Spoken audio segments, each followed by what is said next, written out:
Oke, kembali lagi bersama POM Podcast Ojo Mundur. Ya, kali ini saya sebagai host dan Mas Ijul ganti menjadi pemateri utama. Dan masih kembali lagi bersama teman-teman kami yang pasti kalian bosan juga ya lihatnya. Nah, untuk saat ini materi yang kita bahas adalah seperti materi saya, yakni Amar Ma'ruf Nahi Munkar. Seperti yang kita tahu, konsep Amar Ma'ruf Nahi Munkar sendiri kan mengajak manusia berbuat baik dan mencegah manusia berbuat buruk. Jadi untuk pertanyaan pertama kepada Mas Ijul sendiri, menurut Mas Ijul konsep Amar Ma'ruf Nahi Munkar yang baik tuh gimana? Oke, baik, dijawab. Jadi yang tadi Mas Sukman bilang bahwasannya Amar Ma'ruf Nahi Munkar itu adalah mengajak seseorang untuk berbuat baik dan mengajak seseorang juga untuk meninggalkan sebuah keburukan. Jadi konsep dalam menerapkan Amar Ma'ruf dengan baik ini adalah pahami dulu dakwah yang mau kita dakwahkan seperti apa, situasinya seperti apa, serta metode-metode seperti apa. Jadi butuh persiapan yang khusus. Jadi jangan sekedar tahu mengajak seseorang berbuat baik namun tidak tahu caranya seperti apa. Maka yang ditakutkan akan salah ke depannya untuk menerapkan konsep Amar Ma'ruf Nahi Munkar ini. Jadi konsepnya itu dengan yang tadi berbuat lembut. Terus ya yang hadis man ra'a minkum munkara falyughayyirhu biyadihi fa illam yastati fa bilisanihi fa illam yastati fa biqalbihi wa dzalika ad'afu iman. Maka cara menghilangkan sebuah kemungkaran maka lakukanlah dengan tangan. Maka selanjutnya lakukanlah dengan lisan. Jika tidak bisa maka lakukanlah dengan iman, maka itulah selemah-lemahnya iman. Jadi dengan doa. Ya, metode iman itu pendekatan hati, termasuk metode paling akurat untuk menerapkan konsep Amar Ma'ruf Nahi Munkar. Contohnya apa, Mas? Jika seseorang sedang berbuat kemungkaran maka nasihatilah dengan lemah lembut, karena Nabi Muhammad juga berdakwah tidak melakukan dengan kekerasan melainkan dengan lemah lembut. Nabi Muhammad pernah dalam kejadian hijrahnya ditimpuk dengan batu, tapi Nabi Muhammad tidak membalas perilaku tersebut. Bahkan malaikat saja sudah geram untuk membalas perbuatan orang tersebut, tapi Nabi Muhammad tidak mau membalas. Bahkan Nabi Muhammad malah bilang tunggulah kepada anaknya, maka anak cucunya akan masuk Islam gitu. Nah, jadi ikutilah konsep Amar Ma'ruf Nahi Munkar ini dengan kiblatnya Rasulullah SAW. Itu. Mungkin menurut Mas Salman gimana sudut pandang Mas Salman mengenai konsep Amar Ma'ruf Nahi Munkar yang baik itu gimana? Ya seperti itu, kita harus berkata yang lemah lembut gitu loh.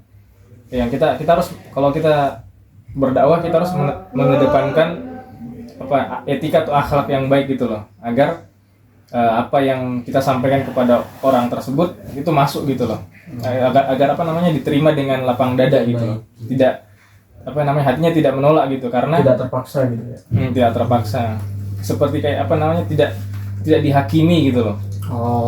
Betul. Menasehati tapi tanpa menghakimi.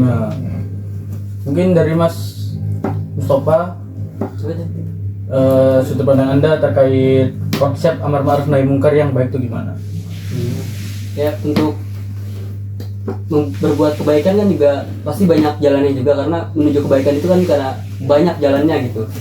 Kita bisa berbuat kebaikan dimulai dari sejak anak usia dini pun kita bisa berbuat baik juga, harusnya karena itu fondasi awal gitu kan, untuk nanti dia besarnya untuk jadi apa, kedepannya jadi gimana, karakter mereka itu seperti apa, supaya tidak membuat kayak yang mungkar-mungkar. Jadi sebisa mungkin sejak dini anak itu dididik dengan pendidikan Islam yang sangat bagus juga kan. Pendidikan Islam itu dengan ajaran agama-agama Islam juga kan pasti sangat bagus sekali itu.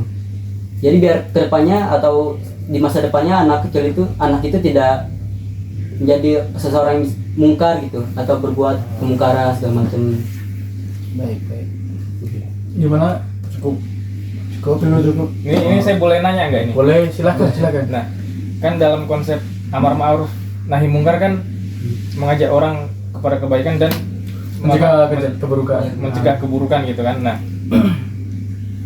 sama apa beda nggak apa kalau kita amar ma'ruf nahi mungkar ke muslim atau ke non muslim gitu, sama nggak caranya gitu loh? Oh, jadi menurut saya untuk caranya tentu saja sama, walaupun kita berbeda keyakinan, berbeda pemahaman, tapi tetap yang tadi saya bilang, Nabi Muhammad kan waktu dia hijrah itu atau menasihati pada zamannya kan orang-orang yang masih Quraisy lah, orang-orang yang belum memiliki agama ataupun yang masih orang-orang yang masih kafir. Nah, beliau kan menasihatinya dengan lemah lembut, maka orang tersebut akan mandang juga, oh ini Islam loh, agamanya tuh lemah lembut, baik, dibawakan dengan adem, Dicontohkan terlebih dahulu. maka orang-orang yang mohon maaf yang berbeda dengan agama dengan kita juga akan insya Allah siapa tahu akan mengikuti satu keyakinan dengan kita, karena pembawaan amar ma'ruf nahi munkar kita itu lemah lembut gitu loh. Dan sesuai kayak nama mata kuliah kita kan juga hadis dakwah, kita juga bisa berdakwah kepada orang tersebut. Nah, pada dasarnya juga seorang non muslim biasanya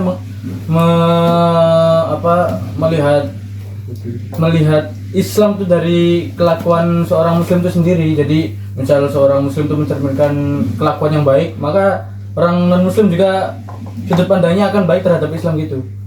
Kalau kita onar gitu, pasti orang non muslim akan menjustifikasi, oh Islam ini jelek gini, keras itu. Jadi kalau bisa dengan halus, jangan kasar. Jangan pakai bom gitu kan, nggak lucu. Bener. Bawa pakai gamis, pakai Ransel, lari, dilempar kan. iya kan, itu orang-orang jadi takut. Jadi apa sudut pandang non muslim kan, ini awas ada Islam bawa bom kan, gitu. Teroris, agama teroris jadinya, nah kayak gitu. Bahaya ya. Oke, cukup. Menuju pertanyaan selanjutnya, ini apa ya? Di kita ini kan sebagai mahasiswa. Nah, bagaimana konsep cara penerapan amar ma'ruf nahi munkar sendiri pada dunia kuliah tuh gimana? Pada dunia kampus gitu. Oke, baik. Jadi kalau menurut saya, kalau berbicara dengan dunia kampus itu masih bisa saya artikan dengan skala kecil. Jadi kalau dunia kampus kan ada pertemanan ya kan. Jadi mungkin kita yang tadi itu menerapkannya ya dengan cara baik-baik, karena kan yang kita hadapin ini, kita ajak untuk berbuat kebaikan ini kan orang-orang yang umurnya sama kita. Mungkin kita kan nggak tahu, ada yang lebih keras kepala. Kalau di bawah kita nasihatin, mereka mungkin akan terima-terima saja. Tapi kan kalau dalam dunia kuliah ini kan ada yang lebih tua, entah ada yang beragam umurnya. Iya, beragam umurnya lah. Nah, jadi yang tadi saya bilang, pahami dulu konsepnya kita menerapkan di skala itu kan beda-beda, dari skala kecil dan skala besar. Nah, harus pahamin dulu. Jadi setiap penerapan skala kecil skala besar beda-beda. Kalau dunia kampus itu kita harus pahami dulu teman kita itu karakternya seperti apa. Kita pahami dulu cara yang tepat. Itu tadi balik lagi, metode itu yang sangat utama gitu. Menurut saya seperti itu. Iya, Kalau dari Mas Salman gimana? Soalnya kan kadang kalau kita menasihati orang lebih tua kan biasanya biasanya kayak sok menggurui gitu kan. Betul. Kayak kita masih kecil Tapi menasihati orang udah lebih tua. nasihatin orang lebih tua gitu kan. Ya mungkin itu jadi jadi masalah juga ya, dalam maksudnya jadi kendala juga ya dalam Betul. amar ma'ruf itu. Kalau Mas Mustafa gimana? Kalau menurut saya kayak di dunia kampus tuh bukan soal kayak setara mahasiswa aja, mungkin kayak yang lebih di tingkatan kayak dosen gitu, itu bisa berlaku untuk berkelakuan baik kan, dengan contoh-contoh kayak dosennya rajin masuk, memberi makalah atau materi kuliah sesuai porsinya gitu, tidak dengan kayak kayak dia tuh dosen tapi kayak ngasih materi langsung kayak kan ada gitu misalnya. Ada. Ya, Kan banyak. beberapa dosen ada lah gitu, jadi kan kita kayak sebagai mahasiswa tidak menerima ilmunya kan Ya untung. kayak kurang gitu, jadi kita nggak nangkep apa yang dia kasih gitu. Dengar siapa Mas? Ya untung di UIN nggak ada ya. Iya, ada. Untung di UIN Betul. nggak ada. Soalnya ada cerita dari teman saya seperti itu. Itu kampus Soalnya lain ya. kayak kurang gimana gitu. Jadi dia pengalamannya tuh di kampus kayak bawa ceritanya tuh kayak horor gitu, horor gimana gitu. Oh, serem lah ya bawahnya kalau masuk takut. Iya, apalagi kayak dia kan belum paham dengan apa yang pengen dimaksud itu iya. Di mata kuliah itu dia mungkin nggak ngerti gitu harus ngapain, tapi tiba-tiba kayak dikasih tugas gitu. Kayak kita ngeliatnya kayak gimana gitu, kita nggak tahu apa-apa tiba-tiba ada tugas begini, kita kan jadi kayak kurang tuh cerita teman saya gitu, teman mancing saya. Iya. Kasihan ya yang kuliah kayak gitu ya. Iya, untuk Jadi kan udah semester tua gitu, dia jadi pusing segala macam. Makanya sering mancing lah. Makanya ya. jadi sering mancing, walaupun ya seperti itulah. Mantap. tapi bukan UIN ya untungnya ya. Bukan. Selain Bukan itu biasanya. Kampus. Mungkin ada kampus baru kali yang baru rilis gitu. Mungkin akan rilis jadinya. Saat Oke, udah cukup kayak itu. menurut saya sudah. Oke, beralih ke pertanyaan terakhir. Dalam lingkungan hidup kan pastilah ada masyarakat yang nggak sejalan sama pikiran kita, nggak sejalan sama ajaran Islam itu sendiri. Nah, bagaimana cara pemateri sendiri Mas Ijul menangkal sebuah masyarakat yang suka berbuat onar gitu? Oke, baik. Jadi kalau bawa masyarakat ini sangat berat ya, karena kan konsep amar ma'ruf nahi munkar ini bukan konsep menerapkan dengan cara secara gampang lah. Saya ngambil kasus di rumah saya itu, mohon maaf, di lingkungan saya itu banyak sekali masyarakatnya berbuat mungkar, juga ada orang-orang yang selalu mengingatkan, cuman udah capek dengan perilaku anak muda di sekitar saya karena selalu mengulangi. Nah, mungkin balik lagi, kalau emang kita menasihati anak-anak muda, apalagi di lingkungan masyarakat itu yang mungkar anak-anak muda, kita nasihati secara pelan-pelan, kita ajak, kita rangkul secara pelan-pelan, jangan kita kerasin lah gitu. Nah, jadi ya itu harus bisa membawa pembawaan konsep ini dengan cara halus-halusnya gitu. Jangan ada kekasaran sedikit pun, biar nggak bergesekan satu sama lain. Nah, mungkin itu saja yang bisa saya jawab. Kalau dari sudut pandang Mas Mustafa gimana?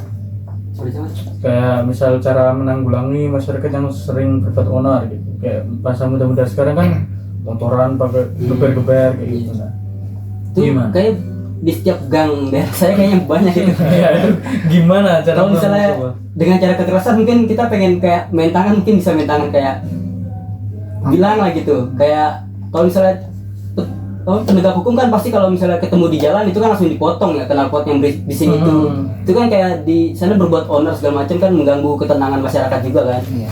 Itu kayak kurang etis juga dalam berkehidupan di masyarakat. Ganggu masyarakat ya? Sangat mengganggu juga kan, meresahkan gitu.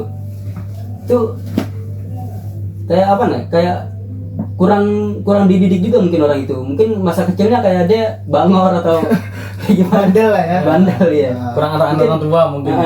Mungkin yang contoh kayak kasus tadi materinya Mas Salman mungkin ya, kayak dia kurang bergaul jadinya gitu.